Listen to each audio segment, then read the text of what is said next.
from Curious Comedy Theater in Portland, Oregon, where this month we're gonna wassel our asses off. It's Late Night Special! Woo!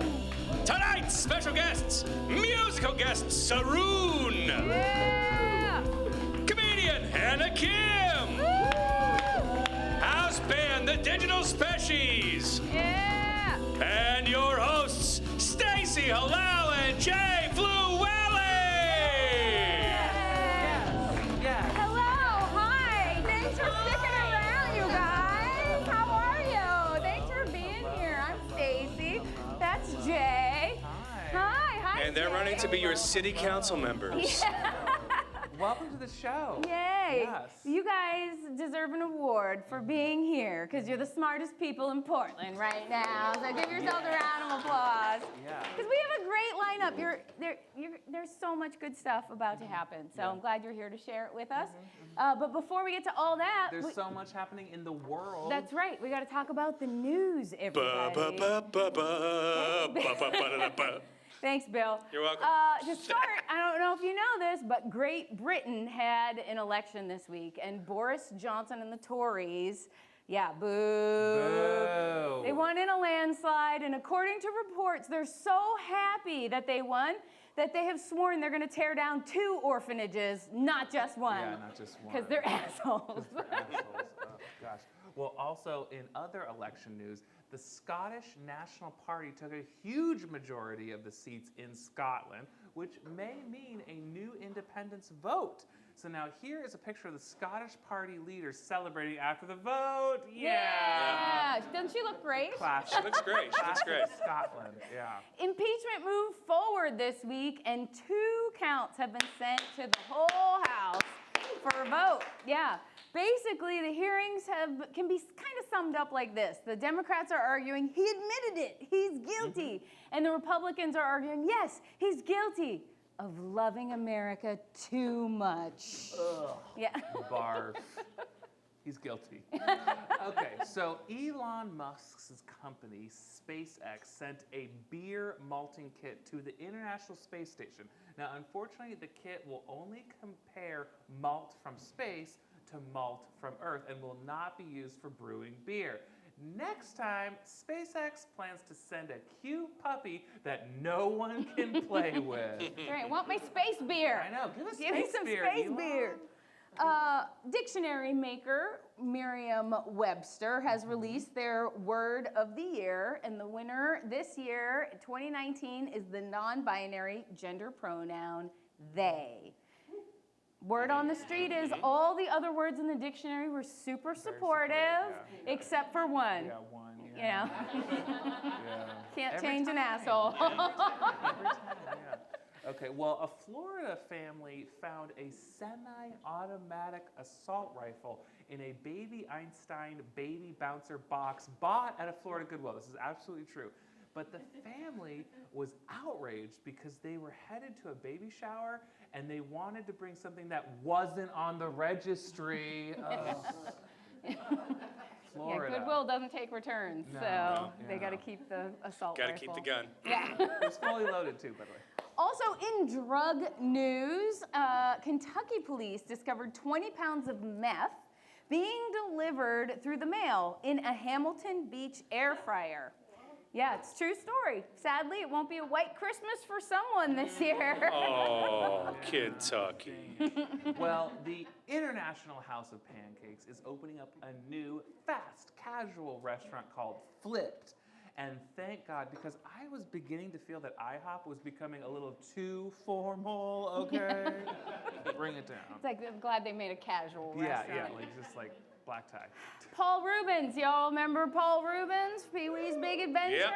Yep. He's starting his 35th anniversary tour, and he's going to start it right here in Portland. P-Town. I don't know if you knew that, and he handpicked the theater for the tour kickoff. Yeah. Yeah. Right on Division. Make sure you- Handpicked. It's gonna have Cowboy Curtis right outside too.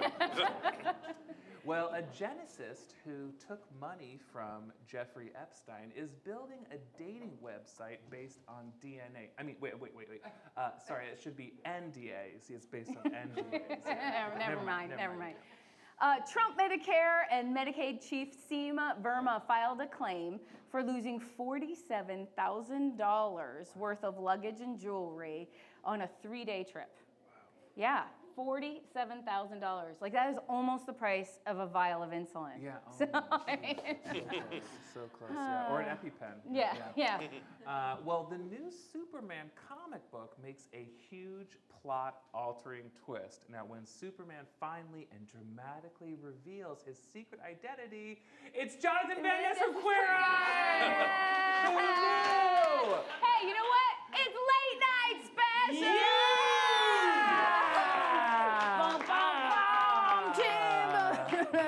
Yes. Thanks for being here. So excited. I am very, very, very excited about all of our guests today. We've got some music coming up for you. We've got some stand-up and some really important messages because we like to teach and not just entertain. This is true. But what's new with you, Jay? Well, I got some new socks today. Yeah, well, because I had a Tinder morning date, and I got stood up.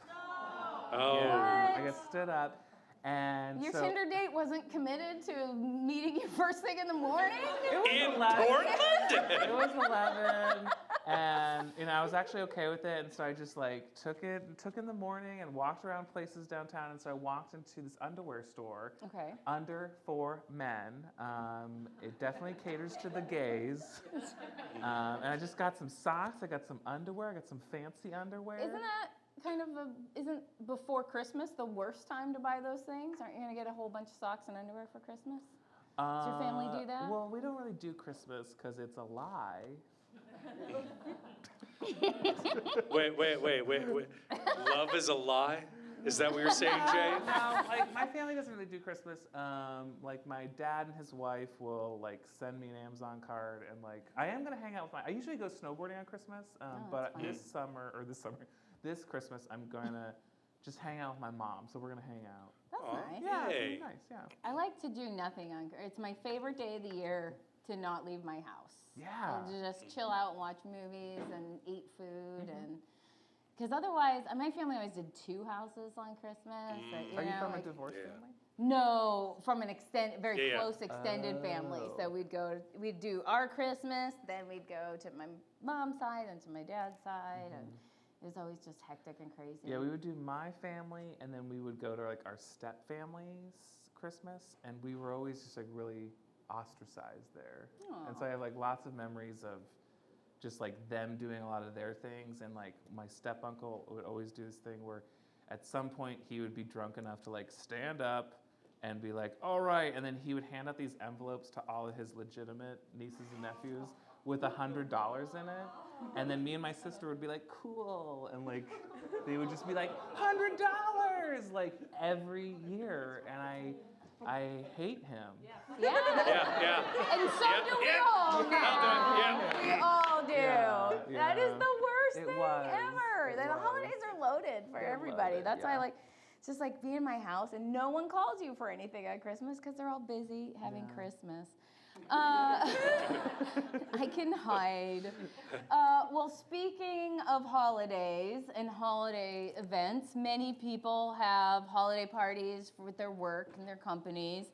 There's nothing like a little forced merriment among coworkers who would rather spend less time rather than more time together. Even if you love your coworkers, right? You're usually spending more time with them than your chosen family. And so to help us out, all of us, get through the holiday company party, here is our writer, Kat Buckley.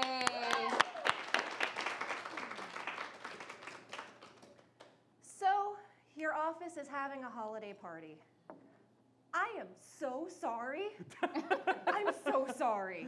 Can you get out of it? Is there anything you can do? Can you tell them that you don't believe in holidays? Can you tell them you're dead?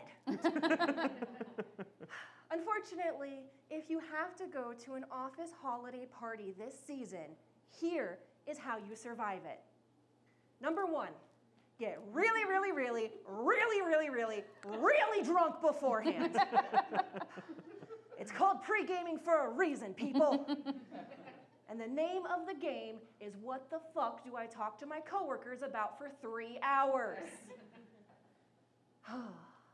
Because you can't just talk about work at a work party. That's like wearing a band's t-shirt to the concert or wearing a condom if you have foreskin. It's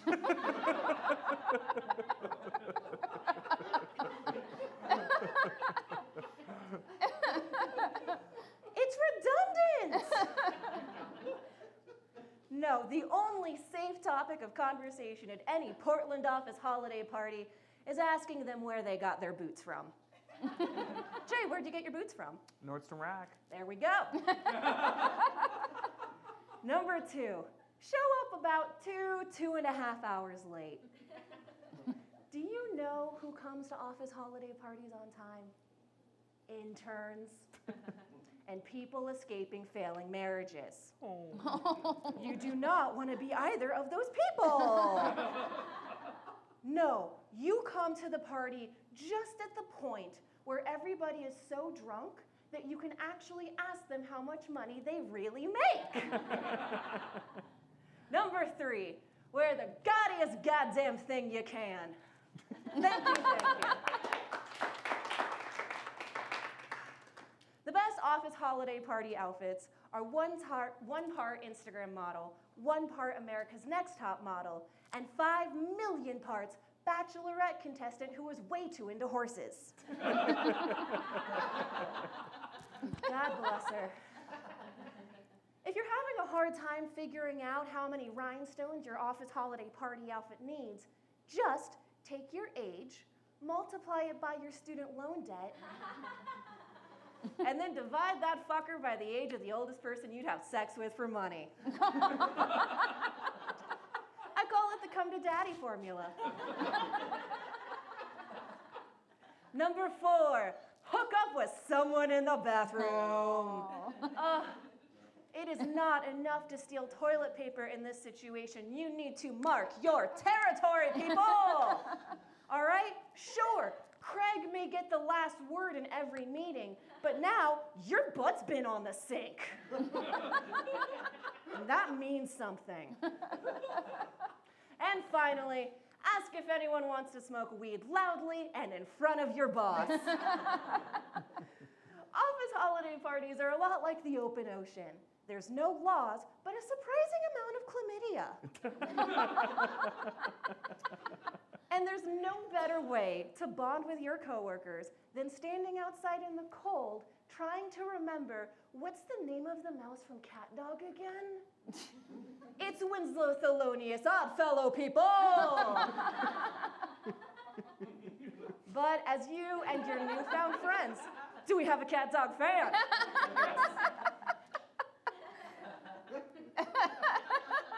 We can bask in this.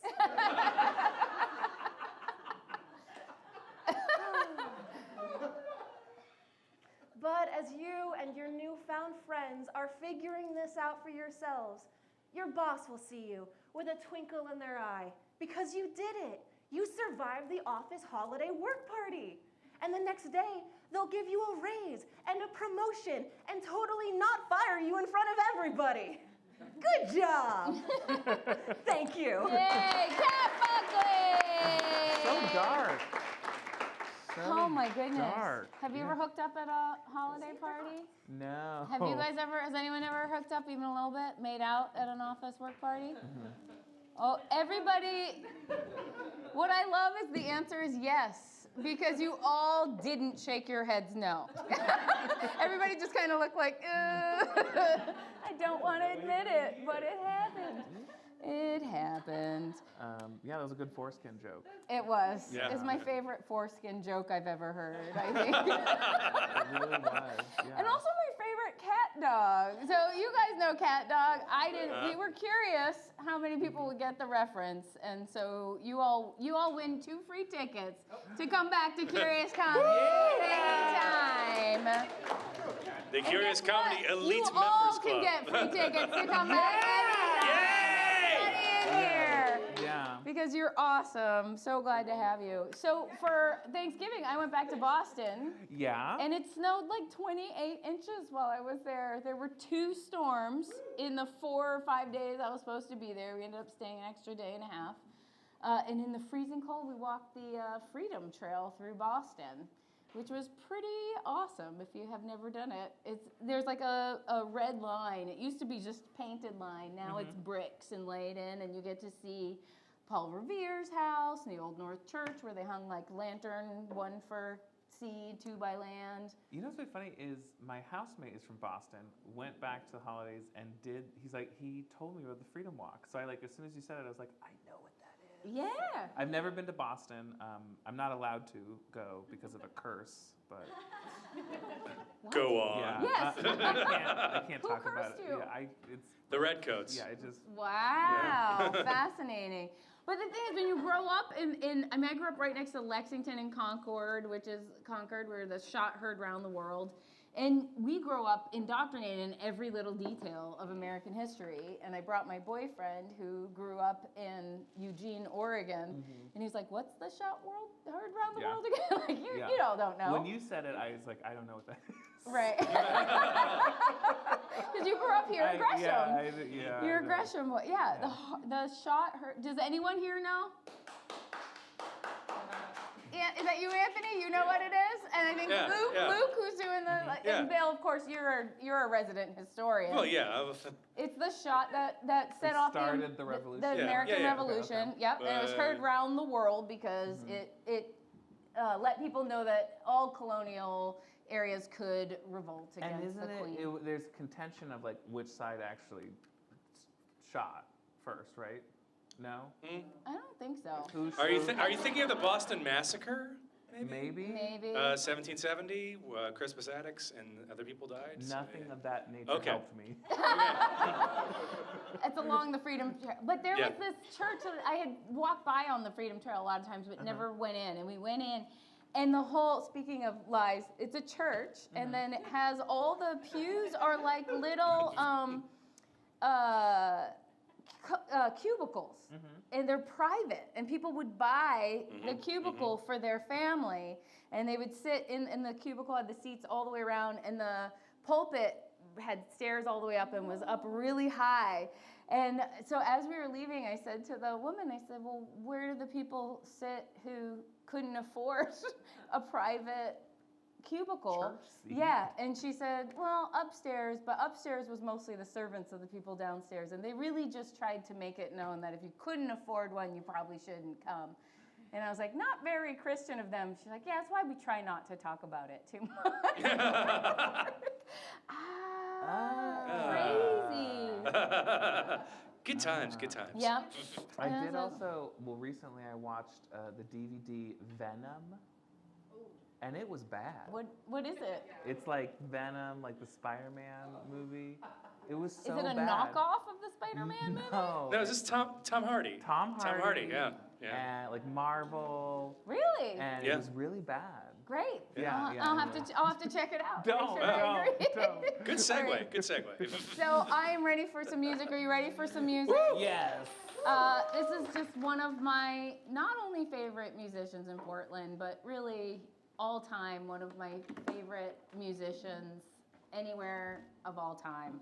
Not to set the bar too high, y'all. But please welcome our very special guest, Saroon.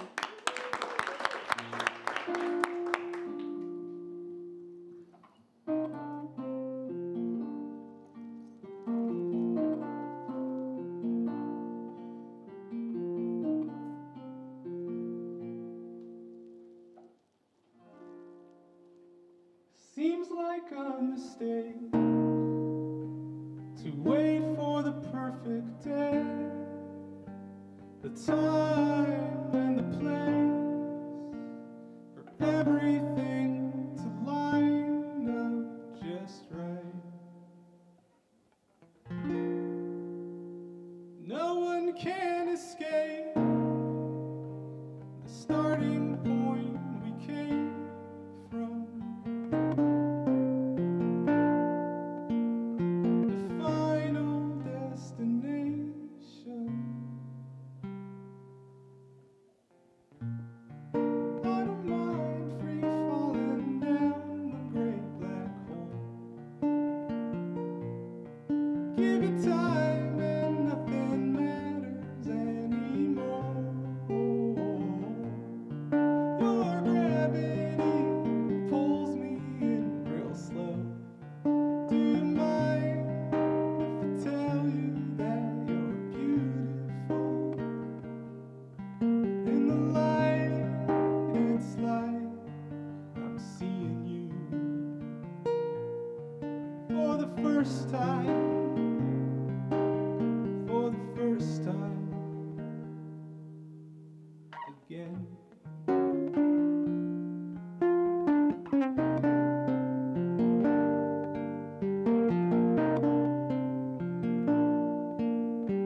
sense of self is lost. See the scene between the waking and the dream. Feel the feeling, connected and alone.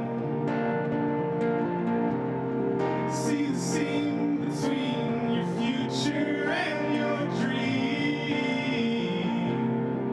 Feel the feeling, connected and alone.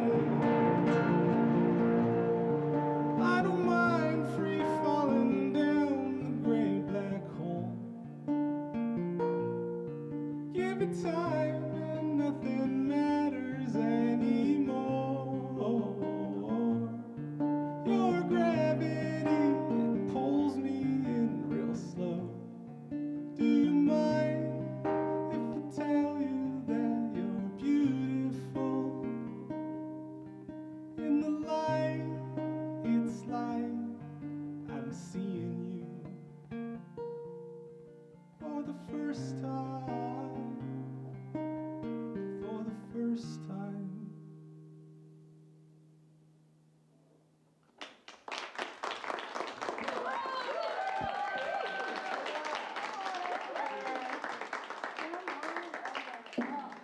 So beautiful. Couch is deep. Yeah, it is deep. We gotta get some pillows, I think. How are you? Good, how are you doing? I'm doing great. I'm so Good. glad to have you back. Yeah. When you were playing that in the sound check this afternoon, it was like I got transported into this dreamy world that you Yeah. bring us all into. And then Anthony was like, "That's good." And you were like, "Cool." And you stopped, and I was like, "No." I like Yeah. went flying from the clouds down Totally. to the ground. This is a beautiful guitar too. Thanks. Is it smaller? It's like a. I don't know anything about You don't. It's just so pretty. Yeah. Your voice is so angelic and thank you. sweet and buttery. Oh, I thanks. just want to eat it. And you're working on a double album, basically, or a 2-4-1 Yep. album. Yeah, I actually have a bunch of new music coming out next year, but yeah, working on a record, releasing it early next year. It's kind of the end of a series of compositions that I made that were all based on like the classical elements, you know, like water, air, fire, earth. Mm-hmm. And this album, it will be Earth and. Earth and air, this Uh-huh. one, just finishing it up, and then moving on, just, yeah, making things, moving on, making things, moving on. Did you ever watch Avatar: The Last Airbender? No. Yes. Yeah. I've heard of this Yes, thing. yes. Jay and I are both obsessed. You Yeah. can't make an album about Earth, Wind, Fire And without water. watching the Avatar: The Last Okay, Airbender. I'll give it a shot. You'll like. You Has will anybody like out it. here watch it? Yeah. Yeah, Nice. great. Cat The same Dog. people watch Yeah. Cat Dog. Yeah. Understand? Okay. You're So speaking for a the different cool language. table, Steven Universe. Steven Uh-oh, Universe? they don't know it. Okay. No, I still think you're cool. You're still very cool. Yeah. Yeah, and But it's, get I mean, into it. in It's the, great. the whole series, it's not the blue Avatar movies, nor is it the movie. We do not speak of the movie. No, the movie was a terrible aberration. It's the Nickelodeon TV show, and it is based on the Buddhist interpretation of the four elements. And then once you start thinking about it, and people in those terms, I feel like it starts to become more and more obvious how much it's an unconscious part of our language. And I think of the Yeah. earth and the air. I just like symbolism in general. Like, I don't even care if like things actually have like placebo is just such a strong thing. Yeah. that, like, you can just believe in interesting things and then it actually has an effect on reality, you know? Mm-hmm. And that's a weird game to fuck around with, but it's like It is.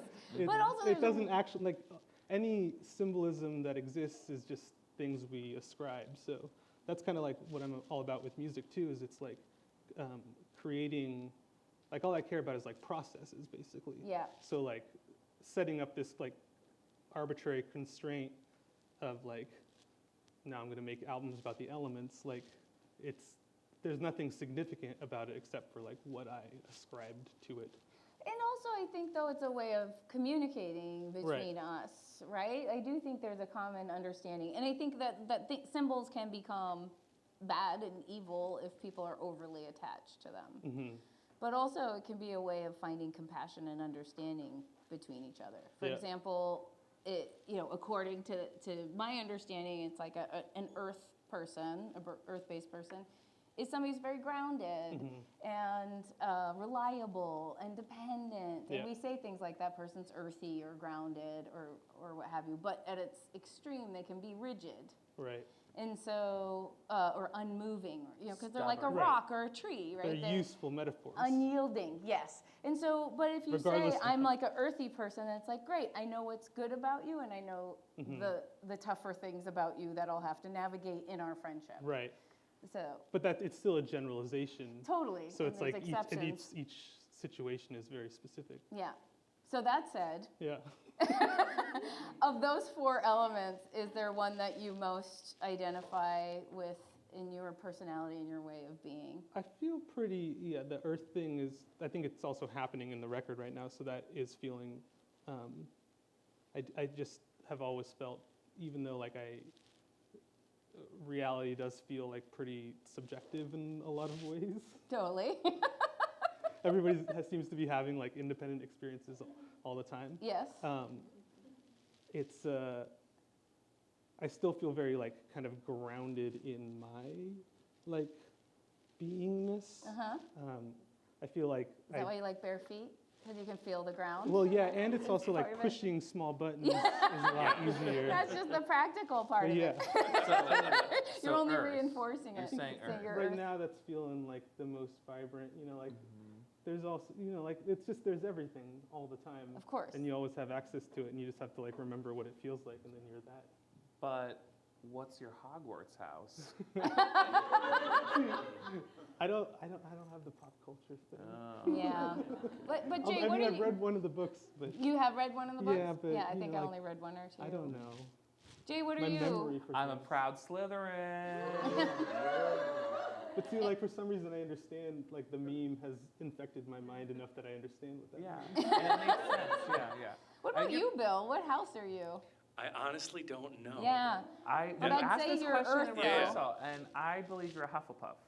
Because what? Because you're good-natured and you're beautiful. Aww.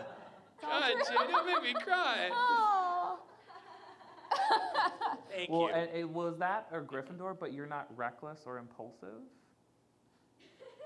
You don't know. Or am you I? don't know. You only know Bill In most the of the time. bedroom, am I right? I am reckless and impulsive in predetermined times, in predetermined situations. Yeah. Okay, Hufflepuff. Okay. Jay, what element are you? Element. So I want to be Earth Nation, but I'm probably of the Fire Nation. Yeah. We could say that's probably true. But I think that's the whole, the beauty of it is that as you grow and become like emotionally mature and an adult, the avatar is a person who has mastered all of them. Right, you get access to everything. Yeah. That's where all everything. Yeah, right? but I spent, I was so solidly in fire most of my life. And then I started doing improv because it's all about communication and being more like water and learning how to navigate different people. And so I've spent 20 years trying to learn that side. And then about 2 years ago, I was like, oh my God, I totally ignored the earth and air sides. Right. Like, I'm so old to be starting to look at those skills. Well, and then, there was something that was kind of inspiring about me, I think like 6 months ago, where you were like, I've given, and like, I'm trying to reclaim some of, and I think it's like reclaiming your fire, of something that like. I kind of overcompensated on the other side. Because it's like, we have to learn the opposites of ourselves to grow, but then sometimes we can ignore our own power, our own nature. And I think especially as a woman, a fiery woman is less acceptable culturally than a fiery man. And so I think girls in particular are robbed of their fire very, very early, or dampened.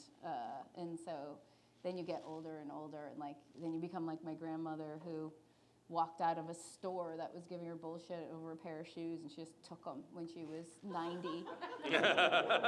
and my aunt was like, "What are you doing?" She's like, "What are they gonna do? Arrest me?" Like, I'm out. Like, I'm old. I'm not gonna waste my time with this bullshit anymore. And I want to wait till I'm old to reclaim that power. So you had a really cool process for I think it's cool. Yeah. So the record is usually, the way I make records usually is like kind of a song, and then they're usually like woven together with like interstitial, like ambient type sounds. So I like everything to kind of be, when I create things in the studio, to have an element of spontaneity to them. So for the earth part of this record, I was touring a little bit in the Southwest this summer, and I had a little portable cassette recorder, and I took that into caves all over the Southwest and Eastern Oregon, and just recorded myself making really weird sounds inside of, just like super synthy sounds, or I brought my clarinet and played like woodwind stuff inside of caves all over the country, basically. Amazing. And was it your standard like cassette, like no, it was cassette like player? a fancier thing, like the kind people would use to like record like Grateful Dead concerts and stuff like that. Yeah. Like a professional cassette. I guess yeah, so. The higher quality. Once again, I don't really know anything. You're like, I don't know, I just use the I just stuff. try to make it sound good. My guess is that you're an airbender Yeah. Oh, yeah. at your heart. Okay. Yeah, he is wearing this. Yeah. All right, well, thank you so much for joining us, and we'll have him back. He's coming Please back. give He's it coming a back. round. Thank you, so cool. What a gem. Yeah, there's all these wonderful bands in Portland, and if you haven't been to see music in Portland in a while, I just strongly recommend you do it. Like, old Portland is still alive and well with these musicians who've been here since the 90s, and then there's a whole new generation that's been influenced by them, and there's still some incredible music here. Let's give that song another round of applause, because I thought it was really I want to listen excellent. to that song. So every week we acknowledge that doing a show like this it's a lot of moving elements, and it takes resources. Yeah, and it's so not free. It's not free to produce a show like this one. So we need sponsors. And sometimes we can't be choosy. Yeah, right. Sometimes you gotta take what you get. So we now have a word from our sponsor. Please welcome our 4 Loko representatives. We got 4 Lokos. All right, yeah, what up? 'Tis the season, everybody. You guys have probably been hearing a lot of people say 'tis the season or happy holidays or some other jovial bullshit starting back in late August. And you know what? They're not wrong. Tis the season to get lit and party hard with some of our new 4 Loko seasonal flavors. So yeah, give it up, everybody. First up, we got MF'n mulled wine.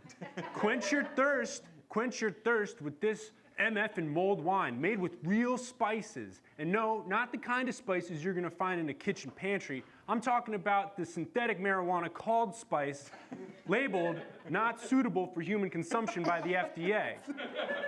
You'll find this wine-like caffeinated malt liquor so spicy, you're gonna be sweating like you're sitting fireside in a hunting lodge until you realize you're actually leaning on a stove burner. Second up, we got Knockout Eggnog. That's right. Find the courage to kiss that special someone under the mistletoe this year with our Knockout Eggnog. This frothy beverage is made with both real milk and eggs from the Himalayan mountain yaks of the High Plains and Los Angeles-based pigeons, respectively. Wink. Be careful, though, because this boozy egg beater might be beating you. One can is a whopping 27% ABV.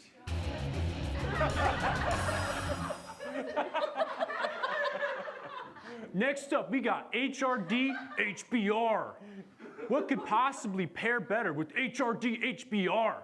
We call it that because market research shows that acronyms confuse and excite people.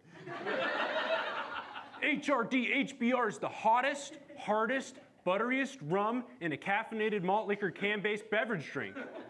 Warm it up and pour it over your mashed potatoes or bake it into your pie crust, because each one of these 24-ounce cans contains a whopping 2.5 sticks of latex-based margarine-adjacent butter substitute. Yum.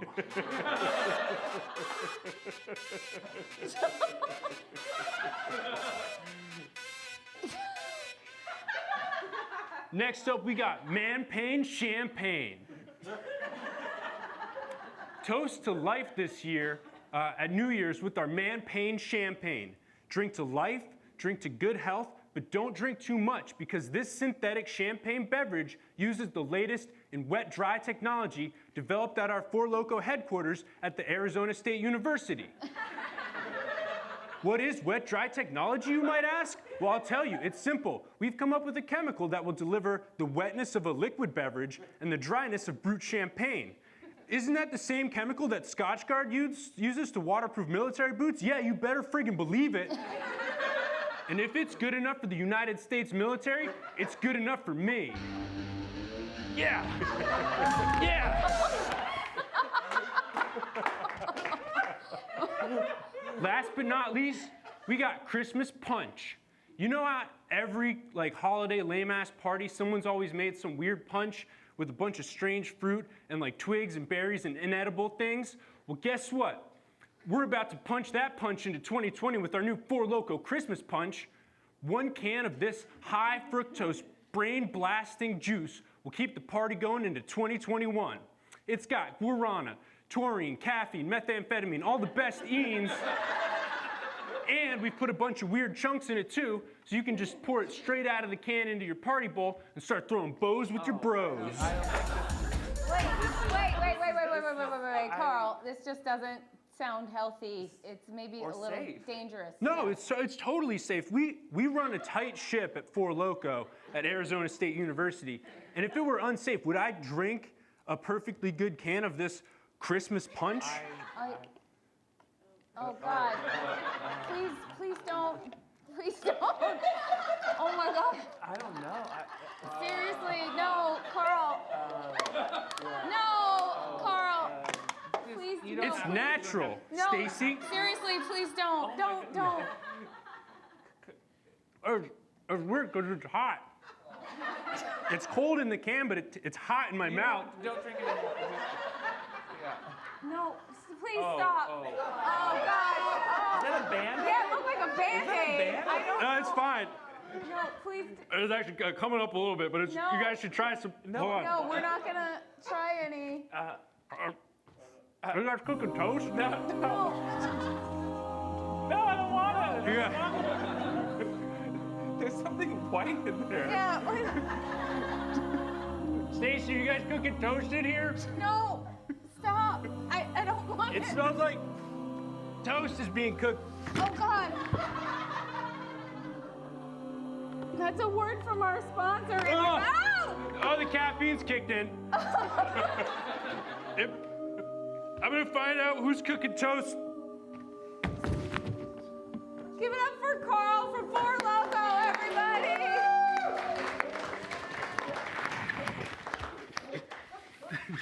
$5 to anyone who finishes this cup. Whoa. Wow. You know, we can't choose our sponsors. Our sponsors. Yeah. So feel free Yeah. to make a donation, and then we can be independently run. We also just lost a writer. Yeah, we did. One of our best. Yeah. Well, let's just lighten the mood.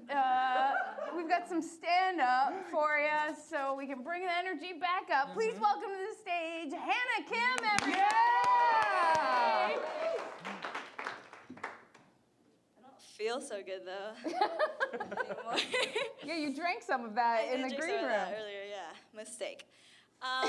Okay, so I was FaceTiming two of my girlfriends a couple days ago, and one of my friends is in law school, and she's currently dating a practicing lawyer who makes $1 million a year. Wow, give it up for that guy. So cool. And she was talking to us like, oh, I feel insecure about like, you know, he makes so successful in my field. It doesn't even make sense for me to like continue in my field when he's so successful. And my other friend who's in med school was like, don't give up your career for a man, right? And I was like, girl power, lean the fuck in, you know? But then I thought about it, and I was like, does this apply to me? Because like being a lawyer or doctor is some serious shit, but I work in digital advertising.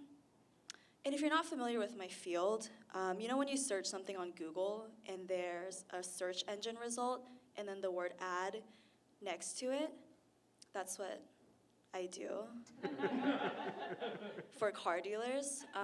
It's pretty groundbreaking stuff. So actually, I would give up my career for a man, you know, like for real. If a man came through who made $1 million a year, I would never even Google anything again. Like, it's over. I'm a Bing girl now. Yeah, so if there are any funny Bing, so funny. No one uses that shit anymore. So yeah, if there are any rich men here, see me afterward, form a queue by the door. That's actually why I came on tonight. Thank you all for having me. I'm just kidding, obviously, since these are supposed to be jokes. But I'm also kidding because I'm in a committed monogamous relationship. Oh, wow, yeah, thank you. One person was shocked. Disappointed, you might say. I'm pretty cool. Okay, yeah, whatever, it's fine. But, you know, he's great, but he has not relieved me of my career being yelled at by used car salesmen because he's not a millionaire lawyer. He's not a millionaire at all. He is a taxi driver in Eugene. Not Lyft, not Uber, taxi. And there's nothing like wrong with driving cab for a living, but I have to admit I'm a little bit confused. And I'm confused because he is a cis-het white man from a loving middle-class family.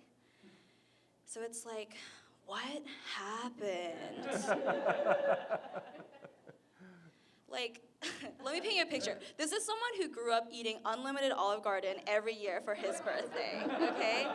This is someone who grew up with 2 pet goats on his family's acres and acres of land, okay? Like, this is the American dream, you know? And if life were a video game, he would be living it on easy mode. And I know a lot about video games, so I feel very confident making that analogy. Speaking of video games, like the biggest struggle he's experienced in his 28 years of life is a crippling video game addiction.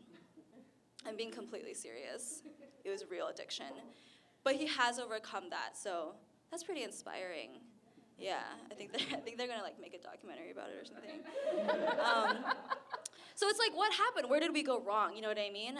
To use another analogy I'm very comfortable making, it's like you're a baseball player and you have the most expensive bat, you have naturally good hand-eye coordination, you have years of rigorous training from the best coaches, you're never catcalled as you walk home from practice, your personal failure does not bring disgrace to your people, you know? And instead of, and also when it's your turn, the pitcher throws you an easy ball throw. And instead of hitting the home run that is your destiny, you drop your designer bat onto home plate, run off the baseball court, slide into a taxi, and drive away to pick up your first passenger. Yeah. What the fuck? It's like, I'm not even mad. I'm just like, it's just a waste, you know? Like, if you have privilege, use it or lose it. That's what I say. And I don't say this often, but be more like George W. Bush, you know? Because there's a guy who described himself as an average student and then went to Yale for undergrad, Harvard for his MBA, and then, as we know, became leader of the free world. So, talk about failing upward. Like, that guy is my inspiration. But it's fine, it's fine. I will be the rich white man in this relationship. I will wear the gray hoodie and white Reeboks in this relationship. He can have the meatloaf hot and ready for when I come home, leather briefcase in hand, exhausted from a long, hard day of search engine optimization. And in his spare time, he can work on his hobbies like photography and playing music in his band. He is in a band, because of course he is. Which brings me to my next point in this set. I used to be so brainwashed by the white supremacist patriarchal overlords that I related more to John Lennon than Yoko Ono.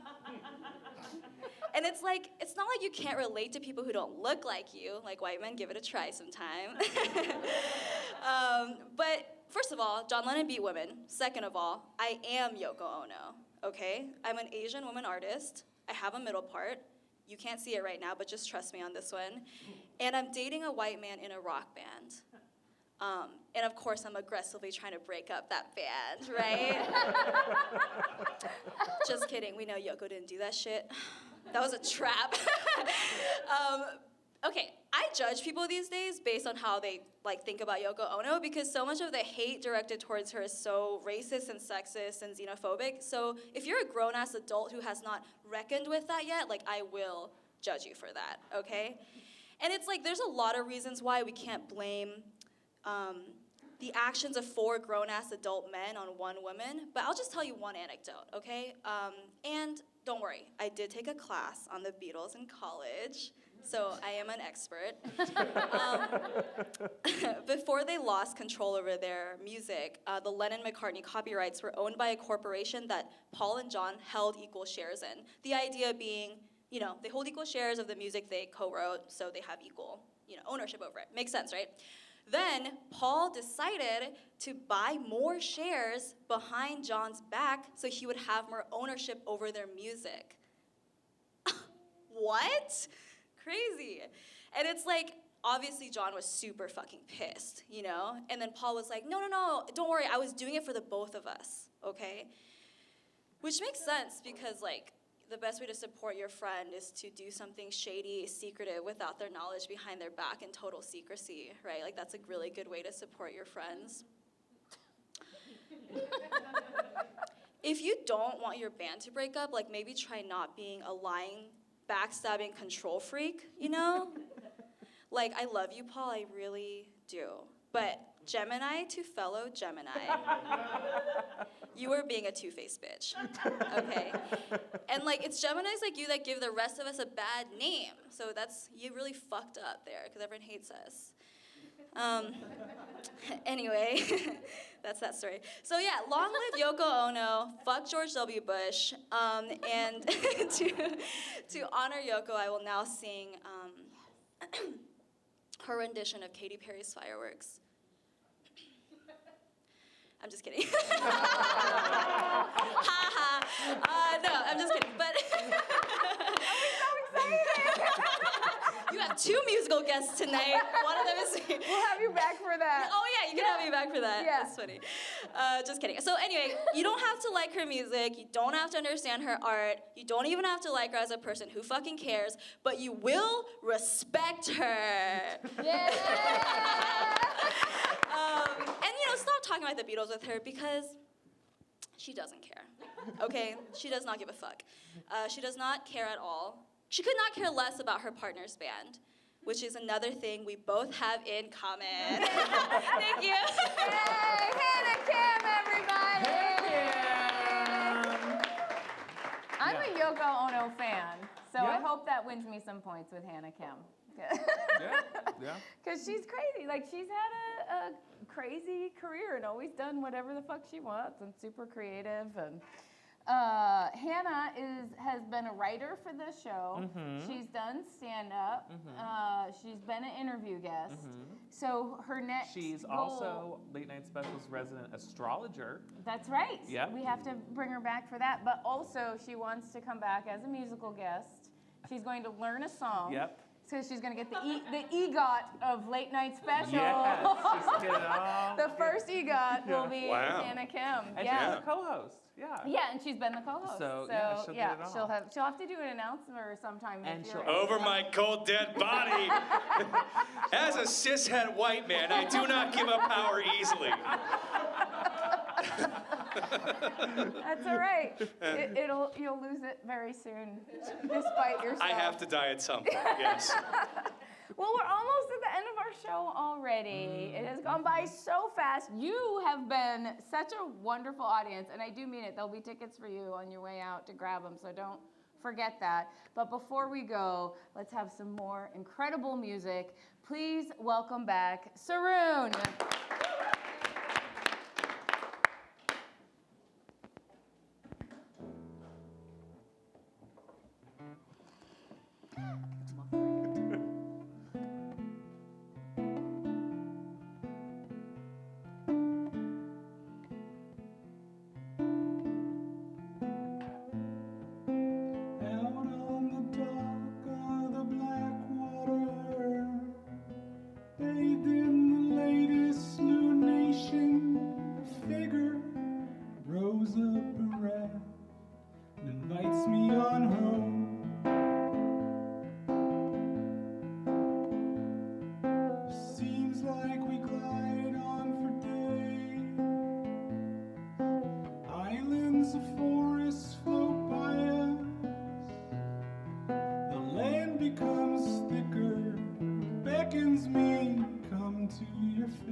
Flewelling, our writers, Kat, Buckley, Carl, Berger, Stage manager, Dana, the Anthony doing all the tech and projections, Hannah Kim, for our door staff, our bar staff. Oh my God, it's a weekend at Bernie's. And one last round of applause for you. You really have done great. Thank you all. Have a great night. Get those tickets. Good night.